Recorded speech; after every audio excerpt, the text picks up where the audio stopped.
Nagy örömömre szolgál, hogy Gábor is részt vett a ügyfélklubunkon. Milyen benyomásai vannak a mai napon?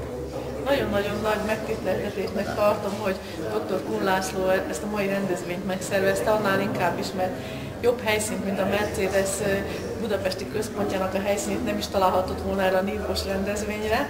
Megtiszteltetésem mellett, hogy munkatársa lehetek közel 3 éve ennél a nagyon sikeres cégnél, és az ő általa nyújtott szakmai tudás és az általam megélt üzleti életet összetéve egy nagyon sikeres tanácsadóvá és befektetővé válhattam. Te eddig is nagyon sikeres vállalkozó voltál. Miért éri meg a többi vállalkozás mellett 98%-ba ide tenni a hangsúlyt, azaz egy jó ideje, úgy gondolom,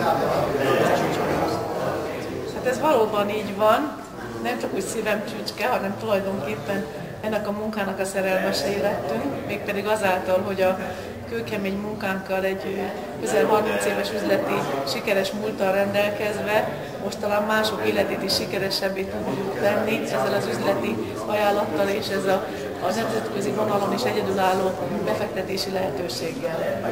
Itt most nagyon egyhurok rendülünk, mert ugye az én politikám, ha én nem vagyok magamért, úgy ki van értem.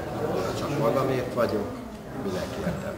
Nagyon köszönöm, hogy részt vettem a mai rendezvényen. Köszönöm.